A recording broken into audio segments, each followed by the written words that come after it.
retomar vamos retocar. Olha, okay. Logo agora está. A senhora já disse, gosto muito da voz desta senhora. Espera só um bocadinho que a Margarida está-me a ligar. Margarida? Okay. Então, estou aqui embaixo. Abre uma portinha. Abre a portinha, sim, senhor. Coisinho. Obrigada, querida. Até já. Então, olha, podes ir fazendo uma grande introdução, porque isto já está a gravar, e eu vou à porta, abrir a porta à Margarida. E podes fazer uma introdução para o Nico e isso, depois fica gravado. Todos vemos. Sim, fica um bocadinho a monologar. Eu estou a ouvir. Então, não monologue mal de mim. Não monologue mal. Estava aqui a conversar com a Sofia, a pegarmos um bocadinho na conversa da semana passada, a propósito da situação agora da Covid, mas também um bocadinho a trazermos esta questão realmente de haver coisas que se intensificaram com estes tempos, nomeadamente um pouco a separação entre as pessoas, a separação das pessoas do mundo não humano, etc. E, portanto, que, infelizmente, todo este processo que estamos a passar parece que está a intensificar ainda mais determinados caminhos que já não estavam a correr bem, não é? E estávamos a tentar retomar um bocadinho a conversa da semana passada, porque estávamos a ver aquela conferência da Donna Haraway, em que ela falava do antropoceno e do capitaloceno como duas narrativas bastante que querem, digamos, tentar diagnosticar o momento presente, narrativas que têm as suas diferenças marcantes, numa questão de interpretar a responsabilidade pelas consequências negativas as consequências negativas ambientais e sociais de todo este processo que estamos a viver e destes caminhos civilizacionais que temos percorrido. Por um lado, a narrativa do antropoceno parece colocar esta responsabilidade num antropos genérico, e a Haraway, a dada altura, diz que é uma narrativa pouco interessante e que, ainda por cima, mais uma vez, está-nos a colocar novamente nesta posição sempre de grande timoneiro ou de grande destruidor. É sempre um antropos genérico, quando isso, de facto, realmente não corresponde à realidade, e principalmente escamoteia um pouco esta coisa de que existe todo um sistema que foi criado pelos humanos, obviamente, que tem a ver com o extrativismo, a acumulação de capital, etc., a revolução industrial, enfim, toda uma série de coisas, e que podia ser, digamos, descrito nesta ideia do capitaloceno. Mas ela própria sugere esta outra designação, e era exatamente aí que eu queria pegar, porque quando estávamos a ouvir a conferência dela, exatamente interrompemos na altura em que ela ia falar um bocadinho sobre esta proposta do Cthulhuceno, aquilo tem. É difícil. Uma forma de dizer que não sei, talvez dizer da maneira correta, mas aproveitando este resenho deste autor brasileiro, e exatamente em que ele está a fazer a descrição do Cthulhuceno, da proposta do Cthulhuceno, que não é uma alternativa necessariamente à narrativa do antropoceno ou do capitaloceno, mas como uma proposta de um pouco uma ideia de quase de uma inevitabilidade de um caminho que nos vai conduzir à catástrofe, não é? Quer por via do antropoceno, quer por via do capitaloceno, o caminho parece ser, por um lado, inevitável, e por outro lado, parece que o desfecho será o colapso ou a catástrofe, não é? E ela realmente propõe essa outra coisa, e era aí que eu ia, então, propor que a gente fosse pegar na parte do texto em que ele faz esse... E o texto é uma resenha de um livro que a Haraway publica em 2016. Portanto, 2 anos depois da palestra e 1 ano depois de um outro artigo que eu também tinha partilhado.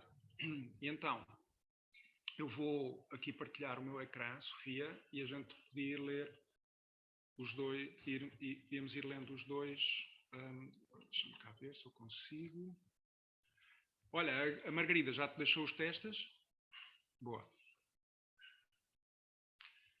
O Aí já está a correr para casa, daqui a 5 minutos já deve estar aí, 5, 6 minutos.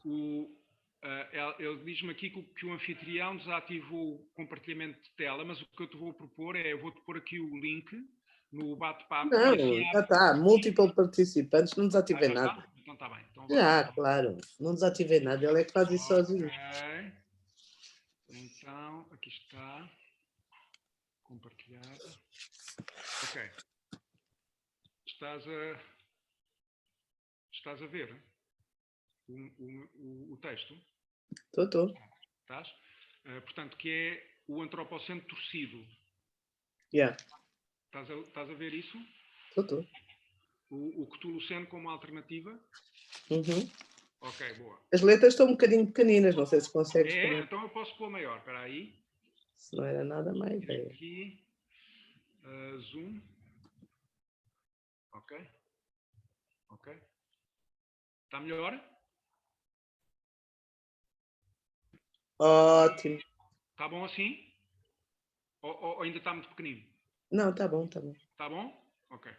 Então vá. Queres ler ou estás muito... Não, posso começar. Depois se eu me vir aflita, vais tu. Não, é só porque pode ser chato para ti, porque como estás assim... Não, é chato eu não estar aí. Gostava de estar aí ao pé de ti. Tá bom, não, é que podia não te apetecer, mas então força. Então Não, eu apetece-me tudo. O antropoceno torcido. O Cthulhuceno como alternativa.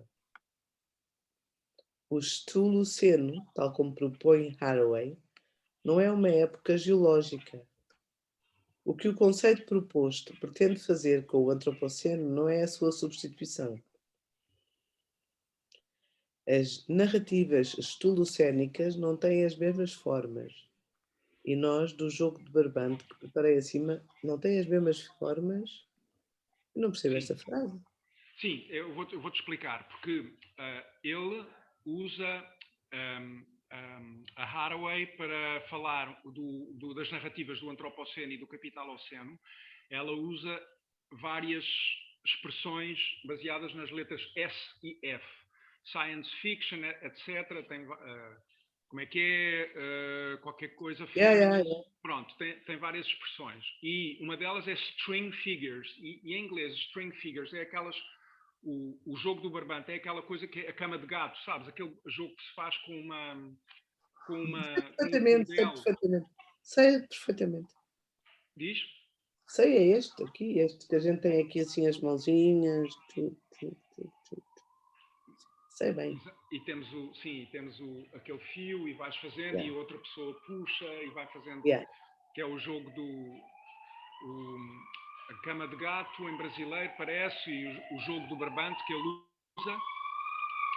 E aqui ele usa a palavra nós, no sentido de nós como se fossem nós de uma rede, não é? E ele faz... É engraçado, ele usa essa tradução para português. Ok, já percebi. Já percebeste? Exatamente pelo facto que em português tens as duas acessões do nós e nós. Exato, exatamente. Eu estou a ver a minha imagem com imenso delay. Tu estás-me a ouvir em tempo real? Deve ser, estou a ouvir completamente em tempo real, deve ser aqui a nossa rede que está um bocadinho lenta aqui, deste lado. Então vou tirar um bocadinho o meu vídeo e continuar a falar. Está bem. Stop vídeo. Ok. Oi? Então. As narrativas cthulhucénicas não têm as mesmas formas e nós, ok, do jogo de barbante que preparei acima para o antropoceno. A sua existência se justifica como rompimento radical com as ideias que acompanham as science fiction antropocénicas. Em certo sentido, o termo proposto por Haraway é muito mais uma forma alternativa de pensar o mundo que propriamente uma substituição. É um conjunto de práticas pensantes, thinking practices, que não abrem mão das responsibilities.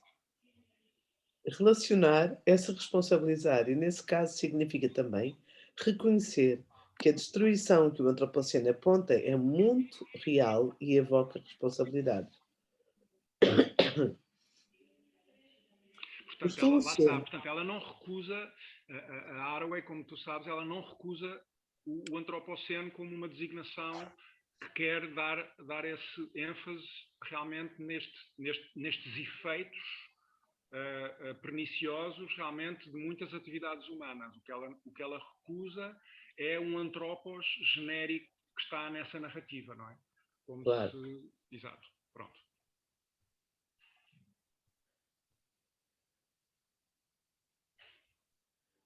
Evoca responsabilidades. O Estuloceno chama por outras formas de ser, pensar e se relacionar.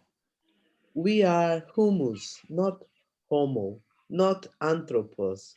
We are compost, not post-human. Haraway, 2016, página 55. É o tal livro, é o livro Staying with the Trouble. Ele nos convida à terra, ao chão distante do céu, ao constante orgânico, capaz de abrigar composto.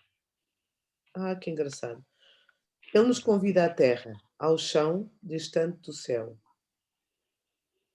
ao composto orgânico, capaz de abrigar um sem fim de relações interespécies, ao mundo que não é um globo e não é um só, ao material que não é virtual em nenhum sentido. A origem do nome nada tem a ver com o famoso monstro dos contos de H.P. Lovecraft, ao qual Haraway chama de misógino. Chulu se refere tanto à palavra grega kton, que significa terra ou da terra, quanto à espécie de aranha Pimoa chulu, que é uma forma viva de jogo barbante e o primeiro representante do que a autora chama de pensamento tentacular. Seno retoma o grego kainos e faz uma marcação temporal para kainos. Faz uma marcação temporal para o agora. A componente é o seno, não é? Antropoceno, não é? Portanto, as designações das épocas geológicas têm sempre este sufixo seno, que vem dessa palavra grega, kainos. E kainos quer dizer o quê? Época? Isto tem a ver, época, sim, tem a ver com um período de tempo, não é? E faz uma marcação temporal para o agora, que não é o mesmo da época geológica. O tempo do Chuluceno é o agora dotado de continuidade, ongoingness. Quando o Antropoceno nos diz que o fim está próximo e que já sabemos o início e o fim do nosso tempo, o Chuluceno insiste em discordar. O fim não está próximo, a nos deixar impotentes. Os chônicos, filhos de Chuluceno, não estão aguardando o fim, mas sim enraizando na terra, preparados para os processos de constantes transformações interespécies. Os chônicos não aceitam comprar o pacote de soluções aceleradas das urgências do antropoceno, nem o desespero tolo da intervenção tecnológica e do apelo à vida virtual como solução para um mundo em chamas. Tampouco o cinismo da tecnofobia que compartilha do encerramento político do tempo do antropos. Do meu ponto de vista, Haraway evoca de modo sistemático a Terra por uma série de razões. 1. A Terra traz um apelo materialista que nos afasta dos paraísos tecnológicos e religiosos. 2. A Terra nos permite pensar a transformação orgânica como ícone das múltiplas ontologias e materialidades, sem a ambiguidade que pode ter ficado com o cyborg. Leituras equivocadas do Manifesto Cyborg, Haraway, 2009, como a que fez Le Breton em 2009, acabaram por associar a potência fratal e multinatural do cyborg a um elogio do artificial em detrimento da vida orgânica. Em Staying with the Trouble, já não pode mais haver essa dúvida. 3. A Terra é um fratal. É um mundo A Margarida vai sorrir quando, quando ouvir esta parte. Voltamos, assim que ela entrar, voltamos aqui. A Terra é um fratal. É o mundo todo e é uma parte qualquer dele. É o sol do jardim e o mundo em que vivemos. A Terra no Tsholocene é um elemento multiescalar que nos ajuda a pensar problemas grandes, pequenos e de qualquer outro tamanho. 4. A Terra é uma forma de tratar os compostos orgânicos. A Terra é humus e o humus é uma transformação interespécies, diferente do que parece surgir ou sugerir o antropoceno, o fim da vida humana, que nos torna humus literal, não é o fim de tudo. Abaixo às loucuras da busca pela imortalidade. Somos humus e ao humus voltaremos. 5. O tempo da Terra é o próprio de cada relação ou conjunto de relações. A urgência do antropoceno faz tudo acelerar em um mundo de alta velocidade. No Tsholoceno, as urgências se transformam na Terra e a putrefação exige tempo. Um tempo que não é acelerado por configuração de fábrica. As velocidades são tão múltiplas quanto as ontologias no Tsholoceno. O antropoceno marca a forma de ver o mundo de uma arrogância típica do antropós. O antropós construiu uma era final do planeta para chamar de sua e concluiu que sem o homem nada mais importa. É o tempo do homem, para o mundo do homem, destruído pelo homem. Na Terra não há homem, só há humus. É por esse elogio à Terra que Haraway vai concluir que talvez não seja Gaia mais Medusa, mas Medusa, a figura a quem devemos dar 1000 nomes no Tsholocene. Olha que engraçado. Lá está a Medusa com aquelas... Sim, sim. Sempre gostei muito dela. Sempre gostei muito dessa Medusa. É por esse elogio à Terra... E é curiosa, não é? Porque naquela história, naquela mitologia, não é? Aquela que se tu olhas para os olhos dela, não é? Viras pedra, não é? Era uma das ameaças dessa... Mas claramente aquilo é algo muito metafórico. Bom, mas pronto, mas a gente já lá vai. Sim, força. É por esse elogio à Terra que Haraway vai concluir que talvez não seja Gaia, mas Medusa, a figura a quem devemos dar 1000 nomes no Tsholocene. Isso se dá por 4 razões principais. Medusa é um monstro ctónico, isto é, das profundezas da Terra, em oposição aos deuses do Olimpo, e uma figura feminina.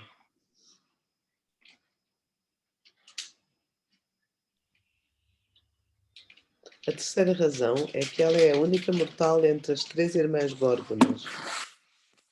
Medusa evoca a Terra e a distância do Olimpo. É uma figura feminina, diferente do antropós, e é mortal. É humus, e ao humus voltará. A quarta razão que eleva Medusa a multinominada representante do Tsholocene é a sua capacidade de representar o pensamento tentacular com as cobras que saem da sua cabeça. É sobre esse modo de pensar que falo em seguida. Pensando em tentáculos, o Tsholocene não é apenas uma crítica ao antropoceno, mas também uma reflexão teórica e epistemológica bastante complexa. Ao propor o pensamento tentacular, Haraway abre uma conversa franca com diversos tópicos teóricos contemporâneos. Com tentáculos, a autora explicita uma ciência social feita a partir das relações. Inspiração é explícita no trabalho de Marilyn Strathern e também revê alguns rumos que a noção de rede tem tomado. String Figures e todas as SF ou Science Fiction representadas por eles são práticas que compõem o pensamento tentacular. Assim como a rede, o corpo tentacular faz conexões e cria relações. Sua principal vantagem são as suas limitações. Isto é curioso. Tal como quando Stratthorne, 2014, propõe cortar a rede, Olha, a os Margarida está tentáculos a entrar. agarram um número, estou a ver, agarram um número limitado de coisas e denotam conexões parciais. Um corpo tentacular se move, se transforma, se relaciona. Margarida, tens que ouvir aqui uma coisa sobre a Terra. Nenhuma relação criada por um tentáculo é eterna ou completa por si só, pois um corpo tentacular está sempre localizado. Trata-se de uma unidade conceitual para denotar múltiplas conexões parciais, onde infinitas são as possibilidades de conexão, e não o número de conexões.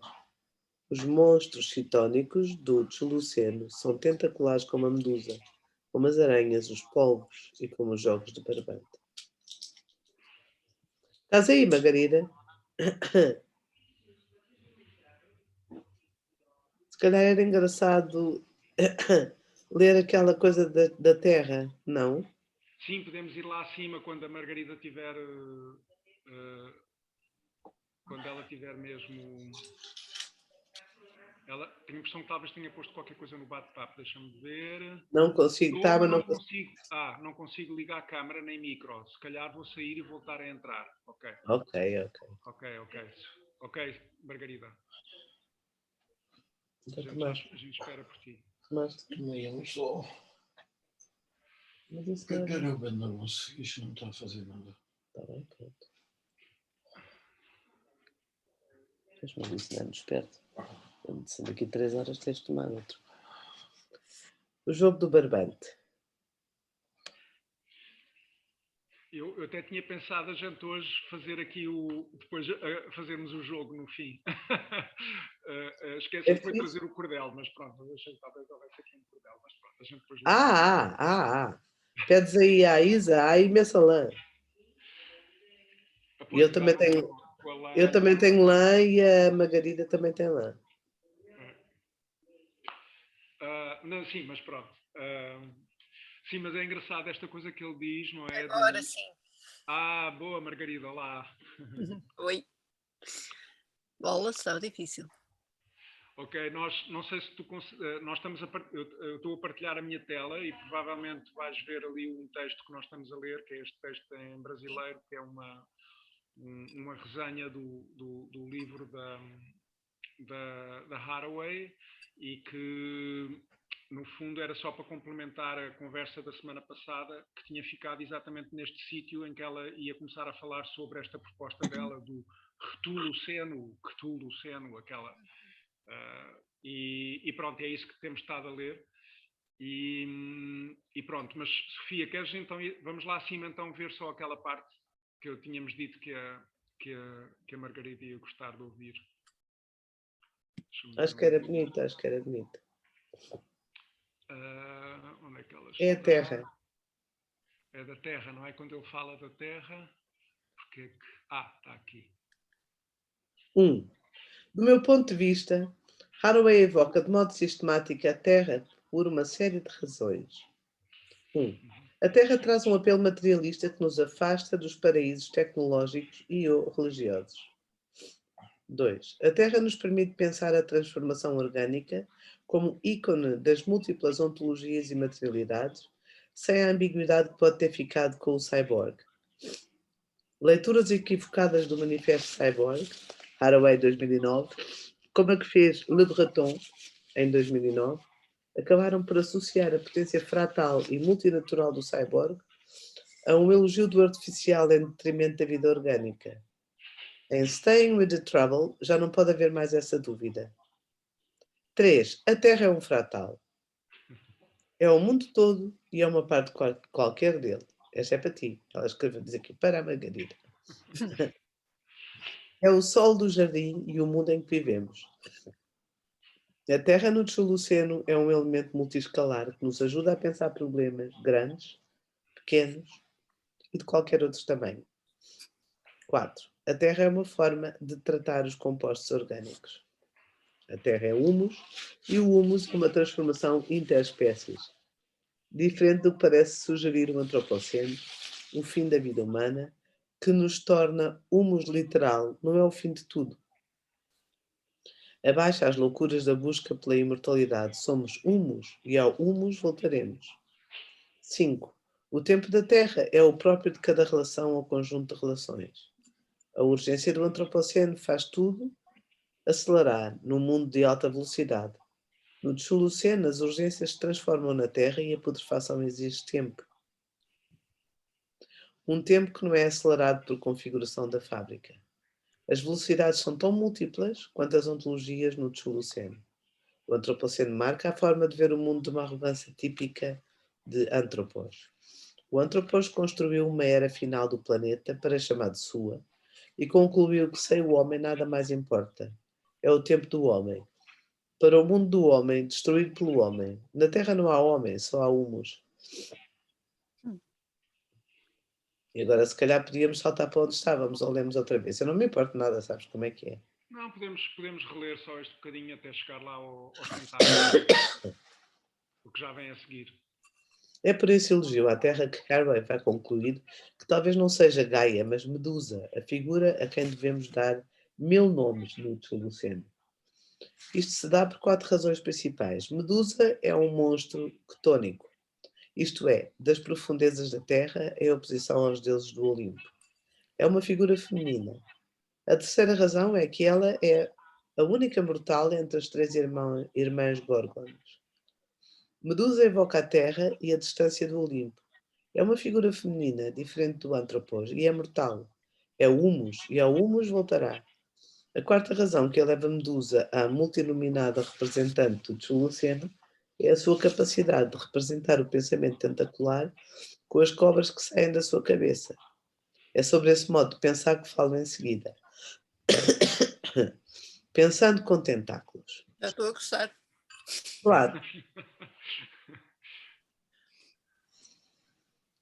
O Chuluceno não é apenas uma crítica ao antropoceno, mas também uma relação teórica e epistemológica bastante complexa. Ao propor o pensamento tentacular, Haraway abre uma conversa franca com diversos tópicos teóricos contemporâneos. Com tentáculos, a autora explicita uma ciência social feita a partir das relações, inspiração explícita no trabalho de Marilyn Strathern, e também revê alguns rumos que a noção de rede tem tomado. String Figures e todas as outras SF, Science Fiction, representadas por eles, são práticas que compõem o pensamento tentacular. Assim como a rede, o corpo tentacular faz conexões e cria relações. A sua principal vantagem não são as suas limitações. Tal como quando Strathern, 2014, propõe cortar a rede, os tentáculos agarram um número limitado de coisas e denotam conexões parciais. Um corpo tentacular move-se, transforma-se, relaciona-se. Nenhuma relação criada por um tentáculo é eterna ou completa por si só, pois um corpo tentacular está sempre localizado.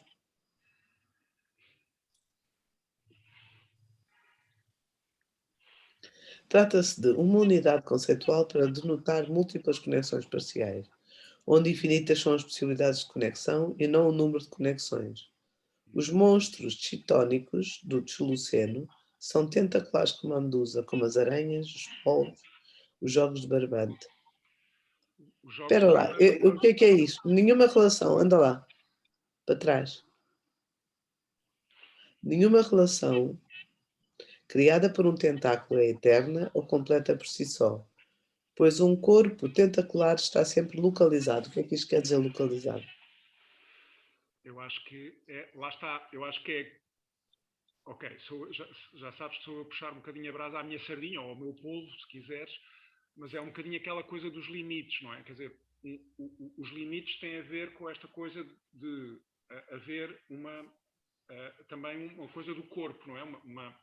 Os limites do corpo, o polvo, não é? Ou os seres tentaculares têm aqueles tentáculos, não é? Claro que não se conseguem ligar a tudo, mas lá está, portanto, há a possibilidade de ligar, mas eles estão sempre limitados ao facto daquele corpo ter um local, não é? Aquele corpo existe num determinado contexto, num determinado local, num determinado tempo. Pelo menos é assim que eu estou a interpretar. Pode ser a minha interpretação, mas lembras-te quando na semana passada falámos dos limites, e pronto, eu agora estou um bocadinho obcecado pelos limites, por razões se calhar que tu sabes, por causa daquela coisa dos 50 anos do tal livro que se chama Os Limites ao Crescimento. Mas que também tem a ver muito com um choque de narrativas. Uma narrativa como esta que a Haraway propõe, uma narrativa ligada ao local, ligada à terra, uma narrativa mortal, uma narrativa das relações interespécies, das conexões que não ligam tudo, mas que têm a possibilidade de ligar, é muito diferente daquela narrativa da economia que cresce para sempre, das possibilidades infinitas, da inovação infinita do homem, da tecnologia que nos vai sempre salvar, etc. Percebes? Portanto, eu sei que são talvez são duas narrativas extremas e parecem quase dicotómicas, mas não são dicotómicas, não é? Obviamente que há muita coisa pelo meio. Mas pronto, foi um bocadinho isso que eu ouvi. Mas se calhar vocês ouviram outra coisa. Não, eu se calhar punha momentâneo. É que localizado é uma coisa muito espacial que não me faz aqui muito sentido, mas pronto. Mas quando tu questionas o espacial, é porque achas que o espacial é apenas uma componente da nossa forma de estar, é isso? Porque nós temos outras possibilidades de nos ligarmos que não é só espacialmente, é isso que tu queres dizer, Sofia? Eu acho que das últimas coisas que nós temos possibilidade de nos ligar é espacialmente, por acaso. Acho que o espaço é uma das coisas. Eu estou sempre a dizer que o espaço nem sequer existe, mas pronto. Mas também digo que a realidade não existe. Bom, mas pronto. Acho que o espaço, tal como ele está frameado agora, é uma coisa que tu falas de limitações, mas eu acho que o espaço limita bastante. A ideia que trazemos de espaço limita bastante a possibilidade de relações. É como se fizesse o projeto da coisa, estás a ver? É como se tivesse pré-dito. Pode ser, mas pronto, mas também, quer dizer, isto está escrito por ele, não fui eu que escrevi. Eu entendo então, em Alvarez, o que é que tu trazes, e continuamos. Sim, pronto, sei lá, eu se calhar, eu estou a puxar isto um bocadinho para aqui, para esta questão, porque realmente, para os decrescentistas, não é? A questão é que nós achámos que o crescimento era uma coisa natural e que podíamos crescer para sempre, etc. Claro, lá está o que é que quer dizer crescer, com certeza podemos falar sobre isso, mas obviamente, como tu sabes, o crescimento está muito ligado a coisas materiais. Portanto, e esta invocação da terra e da materialidade da terra, do humus, das relações, são, para mim, uma coisa que me fala disto que eu chamo limites. Portanto, os limites são estas coisas, embora tu digas que achas que a realidade não exista, mas eu, por outro lado... Não existe a partida. Diz. Não existe já dada, mas eu também... Sim, não existe já dada, sim, eu percebo. Mas também percebes esta questão de nós termos este entendimento de que existem na nossa... Portanto, a nossa existência realmente está dependente de uma série de relações e de uma série de recursos materiais que, de facto, são limitados, e essa narrativa é uma narrativa radicalmente diferente daquela que nos é repetida constantemente.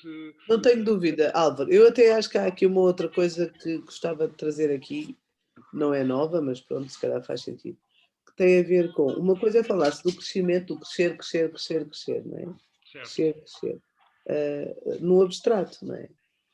Mas eu não estou a falar no crescimento no abstrato. Mas... Eu sei, mas o que está imposto pelos crescentistas é um crescimento no abstrato, até era como se a gente fosse ter uma economia mais desenvolvida, mais riqueza, mais condições sociais, é tudo a crescer, é tudo mais. Pronto. Mas o que eu estou a dizer é que sinto sempre falta da consideração do que é que estamos a falar. Estamos a falar de que especificidade? Estamos a falar da relação terra com a vida humana e a dos outros amigos componentes lado a lado que habitam a Terra, a gente tem que ouvir, não é sobre ti, não é o que tu vais crescer. E também não é o que é que a girafa vai crescer ou não, é o que é aquela especificidade, esse organismo específico, que é a Terra e os seus habitantes, diz. Portanto, cada organismo cresce, enquanto isso faz sentido. Isso é tão... Até o próprio universo faz isso. Cresce e decresce. Qual é que é a grande dúvida? Que as coisas não são sempre nem para cima, nem para baixo, nem para a frente, nem para trás, que as coisas ondulam, não é? Falta-me, acima de tudo, mais do que acabar com a palavra crescer ou não crescer, é a escuta de o que é que estamos a falar. O que é que estamos a falar? Porque para mim, parece-me sempre, quando ouço as pessoas a dizerem que a economia, como agora, ainda agora nos debates políticos, faz de conta que são políticos, agora para as eleições, eu acho imensa graça como é que os políticos continuam a dizer que vão desenvolver a economia, aumentar as condições sociais, é tudo assim, é tudo para cima, é tudo para cima. E tu pensas assim, mas vão fazer isso tudo, mas como? Mas eu preferia ouvir alguém que se debruçasse um bocadinho em relação àquilo que a gente tem e o que é que vão fazer com o que a gente tem, do que essa coisa do sonho do mais em abstrato. Pronto, é só isso. Eu sei que tu não estás a falar em abstrato, Álvaro. Sei. Pois. Eu é dizer que nesse discurso dos crescentistas falta muito a escuta da Terra. Habitada por humanos e outras espécies. Exatamente. Sim, mas isso eu estou absolutamente alinhado contigo. É uma questão de escuta. E, aliás, essa é uma das críticas que os decrescentistas fazem, é que a economia convencional, pura e simplesmente, resolveu fazer-se surda relativamente a parte do conhecimento que nós tínhamos, que é o conhecimento sobre ecologia, mas também o conhecimento da termodinâmica. Lembram-se da gente falar do Schrödinger e da entropia e da negentropia. Lembram-se da gente falar da questão da termodinâmica? Claro. Que é outra coisa que também não, os economistas convencionais também não querem escutar, não é? Como se isto de andar a converter energias umas nas outras fosse uma coisa que, portanto, ou seja, a energia seria uma coisa que se conserva sempre e que podemos transformar uma energia na outra e ela está lá sempre e nunca vai acabar, não é? Pronto, lá está. E também já sabemos, portanto, é uma escuta também nesse aspecto, que também não estamos a escutar aquilo que nós sabemos, conhecemos, que há dissipação de energia, que os ecossistemas são finitos, que existem processos irreversíveis nos ecossistemas, que não são tidos em conta, na verdade, e que tem a ver exatamente com esta coisa dos sistemas complexos, não é? Porque para mim a Terra, esta coisa do humus, das relações interespécies, tem a ver exatamente com aquela coisa dos tentáculos, não é? Que permitem ligar, mas que não ligam tudo e que as suas ligações têm constrangimentos, lá está, portanto aquilo que eles falam, a Alduda diz que a sua vantagem são as suas limitações. E é nesse aspecto, Sofia, que eu falo, percebes? Os limites, para mim, pronto, é aquela coisa que tu dizes, é o que cada ser é essa falta de escuta disso, não é? Esse é o nosso grande problema. E o grande é que ainda por cima, nós vamos tendo a sensação, ou pronto, de que não, pronto, que há muito mais, é muito mais vasto o não saber, não é? E haverá coisas muito mais importantes que nós ainda teremos de considerar e por aí fora, nós desconfiamos, não é? E mesmo assim conseguimos olhar other way, portanto, fechar o sentir a essa complexidade. Portanto, eu fico um bocado pasmada com isso, é com realmente não sei, sinto que está tudo muito desgarrado da experiência daquilo que as pessoas falam. Portanto, as pessoas falam de coisas desgarradas do seu atravessar, pronto. Assim não estou a ver. Eu acho que quase se podia pôr ao contrário, não é? Que as limitações, não sei, é exatamente esse crescimento desvairado, por exemplo, é uma limitação. É uma limitação em termos de forma. Tu aceitas aquela forma e queres repeti-la ad infinito. Não quer dizer que aceito, ou seja, dá-me a sensação que os não limites é o contrário, é quando tu consideras a diversidade, ou pelo menos, pronto, lá está, não sei, qualquer coisa mais aberta do que aquilo que tu possas controlar e aceitas e acolhes as infinitas formas que possam advir, exatamente porque não há limites. Não sei, dá-me a sensação que é um Pois, bocado agora. eu, a palavra limites, que pronto, também não tem que não ser, mas eu a palavra de limites eu acho que hoje sempre é a especificidade. Acho que me faz muito mais sentido a especificidade do ser humano, a especificidade do ser árvore, a especificidade do ser mar, a especificidade do ser terra, porque é uma coisa muito própria e complexa, porque os limites A questão é levam ao... como é que tu acedes a essa especificidade, não é? Qual é Não, que é mas a tua, isso temos muito qual que é que é a tua estudar e que capacidade? ouvir, porque falar de limites é a partir de um princípio, quase como se tu, começa a dizer, inocentemente, julgasses que já conhecias os contornos. Pois, exatamente, é que limites têm a ver com contornos, não é? E acho que também pressupõe sempre a tal pergunta da essência, que é, quando queremos conhecer, a pergunta que está sempre por trás é o que é que faz disto isto e não aquilo? E eu sinto que isto ou seja, isto parece, é um ângulo morto do conhecimento, porque isto condiciona logo à partida, é tipo a primeira porta por onde tu entras e tu não percebeste que atravessaste já esta porta. E isso permeia ou atinge todo o desejo de conhecimento que vem a seguir a isto. No entanto, parece completamente legítimo, porque é assim que a gente se entende, não é? Pois, Mas não pois, sei se é. sim, mas a questão é que os desejos podem ser infinitos, mas existem as tais especificidades que nós percebemos que, de facto, portanto, a questão dos limites, para mim, tem a ver exatamente com essa nossa capacidade de termos sensibilidade, porque não é uma coisa meramente racional, dos limites. Para mim, é sensibilidade dos limites, percebes? É um bocado por aí.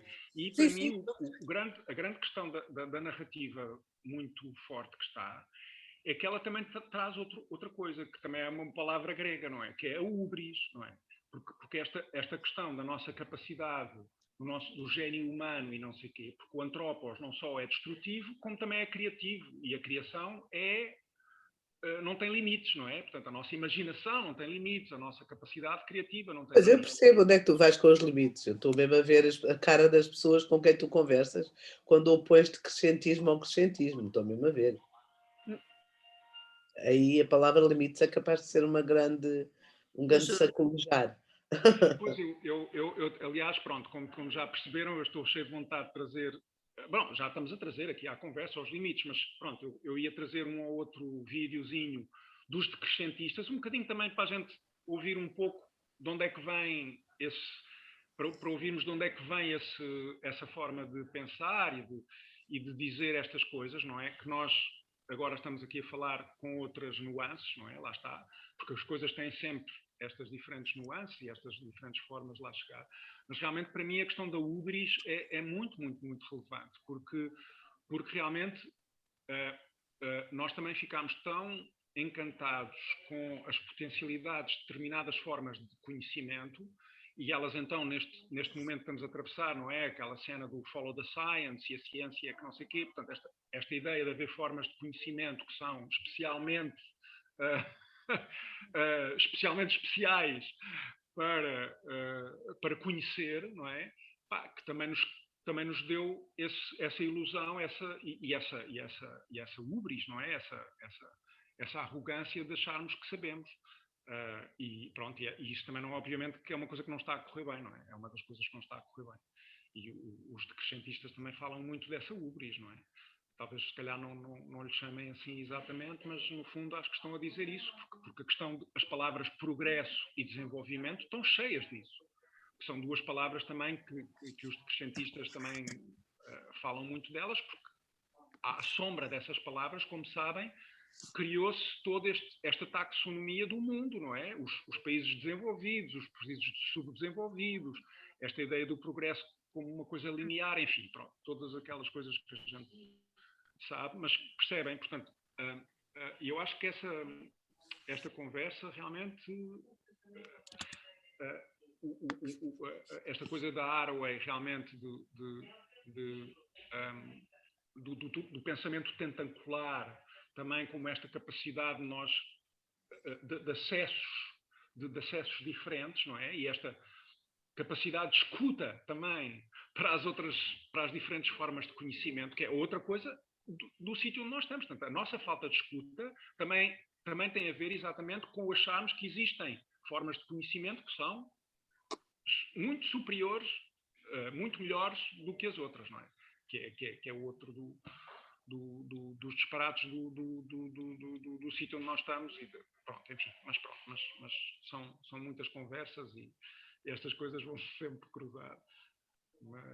Mas sim, mas é isso.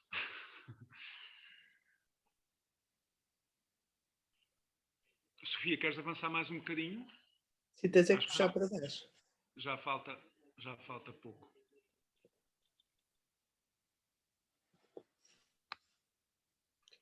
Jogo de barbante. Já puxei. Estás a ver ou não? Estou. Jogo de barbante. 2. O antropoceno torcido.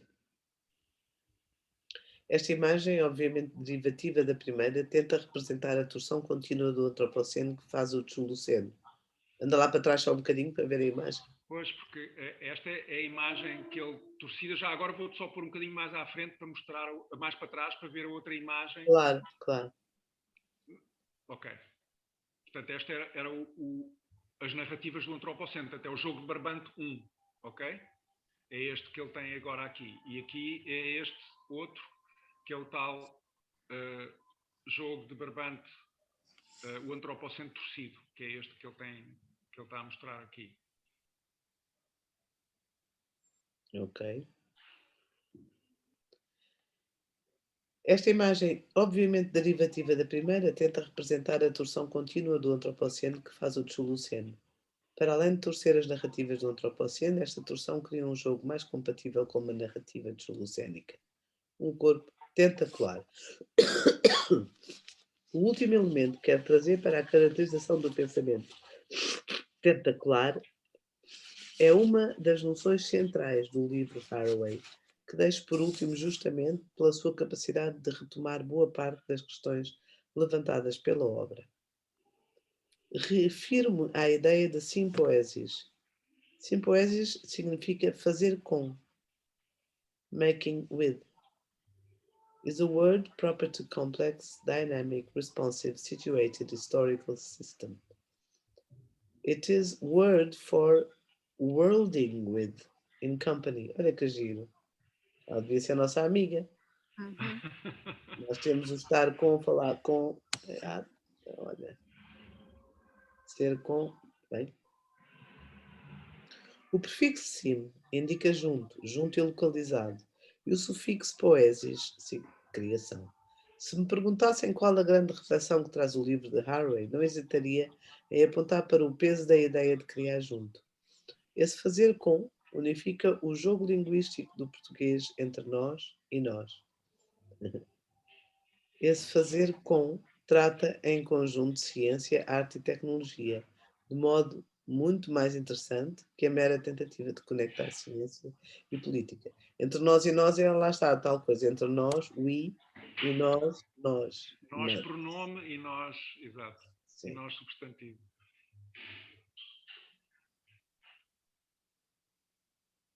Esse fazer com tratam em conjunto de ciência, arte e tecnologia, de modo muito mais interessante que a mera tentativa de conectar ciência e política. Produzir SFs, science fictions, são práticas pensantes e narrativas de simpoiesis.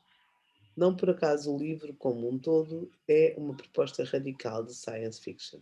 Alguém quer ler um bocadinho? Estou a sentir a minha garganta um bocado cansada. Sim, eu posso ler um bocadinho. Margarida, queres tu ler? Apetece-te ler? Pode ser. Então vá. Sei, ouve-me bem? Ouve perfeitamente. Sofia, ouves bem a Margarida? Ouço mais alta, Margarida, do que tu, vê lá tu. Mas está muito bem. Então força, Margarida. Então, não por acaso, não, mais por cima, não é? Produzir SFs são práticas pensantes e narrativas de simpoésis. Não por acaso o livro como um todo é uma proposta radical de SF. O último capítulo marca essa estratégia de modo emblemático porque é composto por uma ficção científica original que conta a história das Camille. A história criada por Haraway conta 5 gerações de Camille, seres criados a partir da união de humanos e das borboletas monarca. Essa ficção...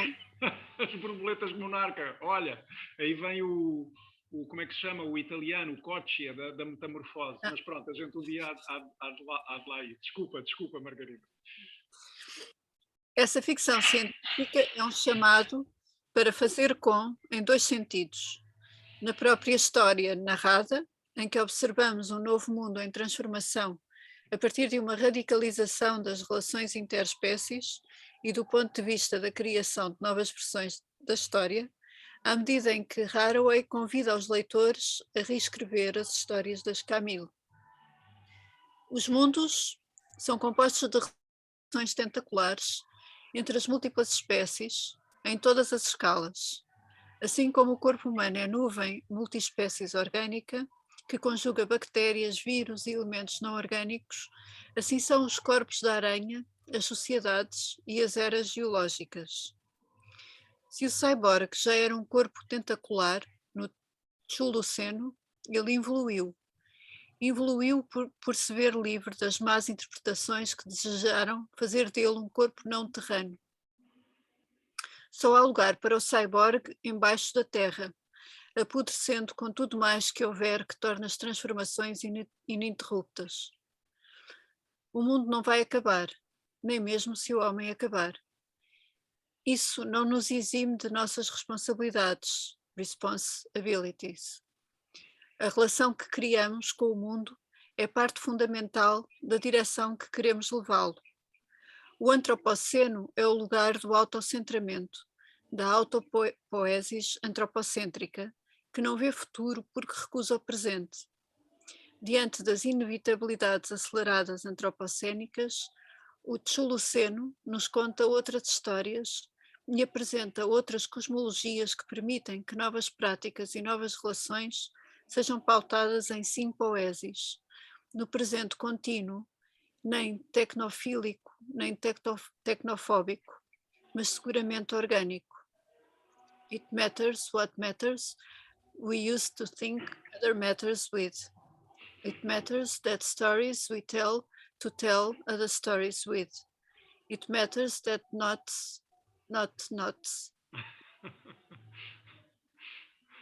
What thoughts thinks thoughts, what descriptions describe descriptions, what ties tie ties.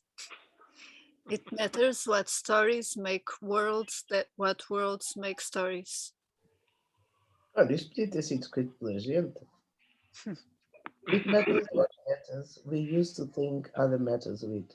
It matters what stories we tell, to tell other stories with.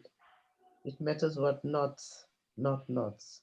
What thoughts think thoughts. What descriptions describe descriptions. What ties tie ties. It matters what stories make worlds, what worlds make stories. Gosto. Eu gosto dela. Ela está viva. Tá. Eu acho que sim. E é mesmo essa questão, lá está, pronto, daquilo que temos, que já falamos aqui há tanto tempo, não é? Desta coisa das narrativas que constroem o mundo, não é? O mundo como esta construção constante, mas realmente também portanto, a questão da intenção também, por um lado, e desta capacidade de escuta e de contar, lá está, contar histórias que fazem mundos e mundos que fazem histórias, não é? Portanto, acho muito bonito este pronto, e também esta brincadeira, obviamente, quase... Mas também é muito interessante a força que tem, lá está, os equívocos. Tu estás com os limites, eu estou com os equívocos. Aquela coisa do Breton que equivocou-se Cyborg. ao ler o Manifesto Cyborg. Equivocou-se e espalhou esse equívoco por todo lado. Portanto, ficou quase, pronto, se calhar estou a dizer um disparate, mas ficou quase tão presente o Manifesto Cyborg como o equívoco do Breton sobre o Manifesto do Cyborg. Isso é Qual é que curioso. essa parte eu ainda não devia ter chegado quando nós O falamos. Manifesto Cyborg, lido pelo Breton, nunca poderia dar à Medusa. Nunca poderia dar à Medusa. Estou-me a despedir da Cristina. Até Ela já, está a mandar Cristina. beijinhos. Anda lá para trás, vai lá ao Manifesto Cyborg. Sim, sim. Eu também não falo, se calhar podíamos ler um bocadinho do Sim, Manifesto. pois, exatamente. Ele não explica necessariamente, mas ele invoca Ele anuncia. essa interpretação. Está anuncia aqui, que- está aqui.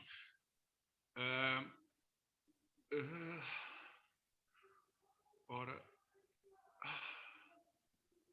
Está aqui. Portanto, é aqui nesta parte que ele está a falar sobre a importância A da Terra. Terra, não é? De ser a Terra. E ele, a dada altura, diz assim: leituras equivocadas do Manifesto Cyborg, da Haraway, que ela escreve em 2009, como a que fez o Le Breton, nesse ano, acabaram por associar a potência fratal e multinatural do cyborg a um elogio do artificial em detrimento da vida orgânica. Depois está claro que é completamente outra linha, outra corrente do que isto que ela está a dizer. Portanto, a partir do associar ao elogio do artificial em detrimento da vida orgânica, nunca viria dar à Medusa. E é este soluceno. Mas a ideia, portanto, a ideia que existe de cyborg é a tal mistura entre humano e máquina, não é? Exatamente. Mas Só ela que diz que o cyborg também é humus. Exato. Ela diz que esse com, eu agora não tenho aqui presente de cor o Manifesto Cyborg, mas pronto, esse com existe também com a máquina, mas que tudo é humus, portanto tudo descerá para debaixo da terra e continuará o seu caminho de humus, pronto, Sim, não é uma coisa tipo sim. o tecnológico, aliás ele diz aqui que não é nem tecnofílico nem tecnofóbico, isso é muito fixe também nos ajuda um bocadinho, não é? Nem é tipo tudo é tecnologia, nem é nada é tecnologia, pronto, é outra. Exatamente, eu acho que é também a própria palavra tecnologia não ficar, para a Haraway não fica reduzida a esta coisa de uma tecnologia que é necessariamente só uma tecnologia digital, etc. Portanto, há muitas tecnologias e os humanos sempre foram realmente seres que têm capacidade de utilizar coisas exteriores a eles enfim, para criar, para se relacionar, etc. Mas que essa criação não tem que ser sempre uma criação de robôs ou de inteligências artificiais ou porque no fundo lá está, não é? Ela a dada altura diz que contrapõe o homo, não é? Homo humus, não é? Porque há esta tendência, não é? Como sabem, do pós-humano ou do trans-humano, não é? Que é uma coisa que faz parte destas narrativas muito tecnodistópicas para mim, mas pronto, tecno-utópicas ou tecno-otimistas, ou o que quiserem chamar, mas que espartilham muito essa coisa da tecnologia apenas a determinadas criações ou a determinadas possibilidades de desenvolver coisas exteriores ao humano, que exatamente perdem a escuta da ligação à Terra, da ligação da relação interespécies, etc., porque fazem esse desligamento e até essa coisa de aquela coisa, como sabem, daquele absurdo de fazer o upload da mente humana para a cloud, ou que alguns querem fazer, não é? Pronto, que é um dos desvarios dos transhumanistas, não é? Para além daquela ideia da imortalidade, etc. Pronto. Mas para mim é um bocadinho essa recusa desse caminho completamente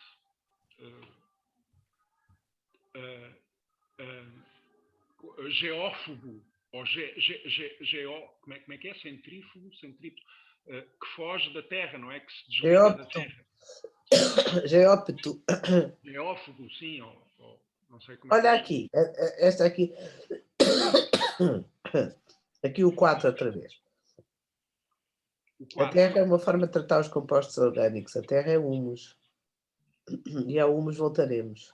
5. O tempo da terra é o próprio de cada relação ou conjunto de relações.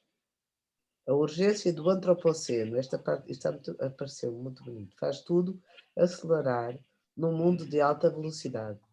No Tsuluceno, as urgências transformam-se na terra e a putrefação exige tempo. Um tempo que não é acelerado pela configuração da fábrica. As velocidades são tão múltiplas quanto as ontologias no Tsuluceno.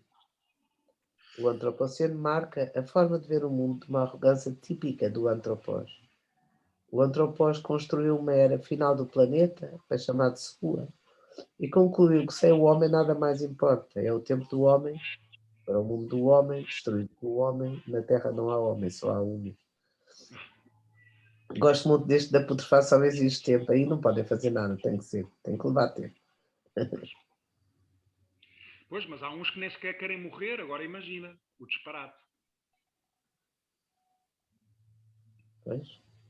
Não é? Que querem, pronto, que querem prolongar a vida. Ad eterno, vão em criopreservação. E mesmo quando tu morres, podes fazer o upload da tua mente, portanto, para a cloud, e portanto ficas supostamente vivo digitalmente, ou sei lá, não sei o que é que isso quer dizer, mas não, nem sequer consigo entender. É porque não viste o ela. Vi, por acaso vi. Então é assim, já está. Pois, lá está. Mas pronto, mas isso lá está, são histórias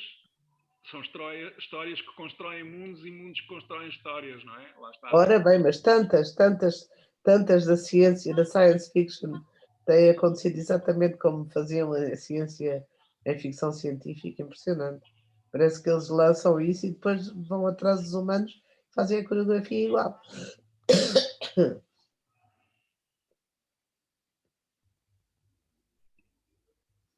Eu não me preocupa muito isso, preocupa-me mais uma coisa mais básica. Acho que há de sempre haver malucos e pessoas com dinheiro para fazer isso. O problema é o que é que eles impõem aos outros para poderem fazer isso. Pois, exatamente. A questão é tal uma história que se sobrepõe à tua capacidade de fazer as tuas histórias e de construir o teu mundo, não é? É um mundo que já vem feito todo com estas coisas e ainda por cima, pronto, com objetivos, etc., que não são de facto de todo escutadores, nem pronto, são transhumanos, lá está, não são humanos, não são humus também, de facto, não são de todo humus. E portanto, mas lá está, eu também desconfio um pouco que também essa escuta que nós já vimos a falar desde o início que começámos com estas conversas, porque começámos a perguntar o que é vida e as diferentes formas de vida e a relação interespécies, etc. Mas realmente estamos muito surdos em relação a isso, de facto. Isso é a parte que mais sempre me deixou perplexo. Porque é que ficámos tão surdos, não é? Como dizia também o Miyakoto, não é? Deixámos de ouvir as vozes que não são humanas, não é? Ou deixámos de ouvir as vozes dos que não têm voz, não é? Como ele diz lá naquele texto. E realmente, pronto, é tal incapacidade de escuta e também de só querer escutar histórias que nos falam de coisas completamente... não sei.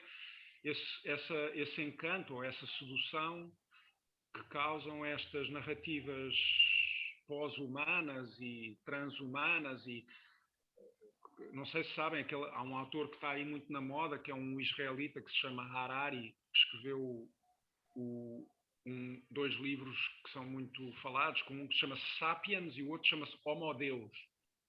Ele é supostamente historiador e então faz estas projeções, quer dizer, faz uma historial do que está para trás e depois faz umas projeções para o futuro e fala deste futuro homo Deus, não é? E aquilo não é ficção científica, porque ele é um historiador, supostamente, mas realmente cria esta narrativa de que existe esta linha de fuga que é o tal homo Deus, não é? Pronto, que é o oposto desta proposta da Haraway, obviamente. Não conheço, por acaso não conheço. Pronto, mas é... Se tu fores ver, é um dos best-sellers e, bom, pronto, e há muita gente que anda muito encantada. Se é um best-seller, é melhor não ir ver. Diz. Se é um best-seller, é melhor não ver. Olha, mas sabes uma coisa engraçada? O livro Os Limites ao Crescimento, o Limits to Growth, que foi publicado em 72, foi um best-seller. Na altura foi traduzido em não sei quantas línguas e, no entanto, foi completamente cilindrado pelos políticos e pelos economistas convencionais, etc. Mas lá está, portanto, os best-sellers têm qualquer coisa talvez que não nos parece assim muito interessante, mas às vezes é engraçado, aquele livro foi um best-seller, mas lá está. Obviamente foi um best-seller, mas pelos vistos passaram 50 anos e... Era bonito. Não ouvimos, não escutámos aquilo que estava ali. Aliás, só escutámos aquilo que não queríamos escutar, que era que isto vai tudo colapsar a meio do século XXI, que não sei o quê, nananã.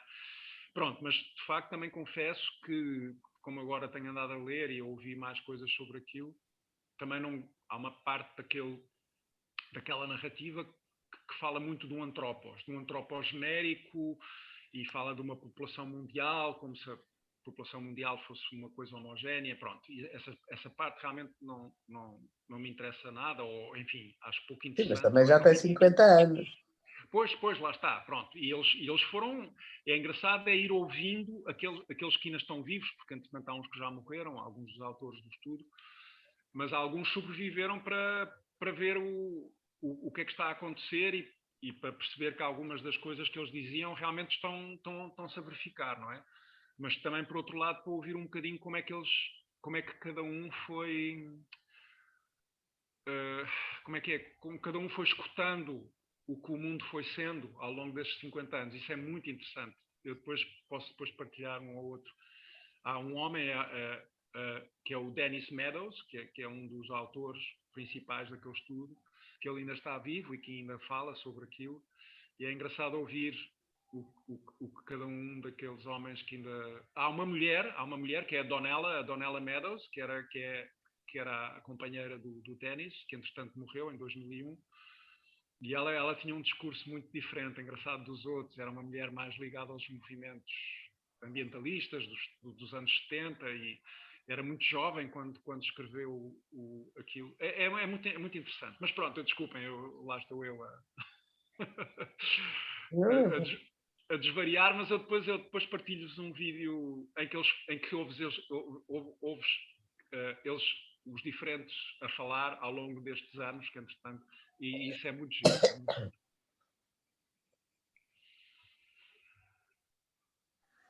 Ok, eu vou desligar a gravação, porque vou ter que começar aqui a dar remédios aqui ao Bruninho. E a ti? Sim. Eu é mais um mel. E a ti? Daqui a bocadinho tens que escarafunchar. Isso é que vai ser. Vou fazer com eles. Escarafunchar. Ok, eu vou interromper aqui o compartilhamento de tela. Pronto. Oh, é para estarmos maiores no recording. Já ficámos mais... Nico, estiveste aqui connosco. Olha, Nico, se tu encontrares aquela coisa do Manifesto Cyborg naquelas coisas que tu pirateias, manda para a gente. Eu fui pesquisar pelo meio e pronto, e não encontrei assim uma versão que gostasse. Até já. Até já. Até já. Obrigada, Margarida, meu amor. Obrigada, Álvaro, pela tua coragem. És um resistente, assim é que é. Bora lá. Avante, camarada. Até já. Olha, deixem-me só dizer, para a semana Eu provavelmente vou estar por Zoom, porque se calhar não estou em Lisboa, está bem? Mas eu depois vou dando notícias, tá? És um amor, obrigada. Obrigada. Beijinho. Até já.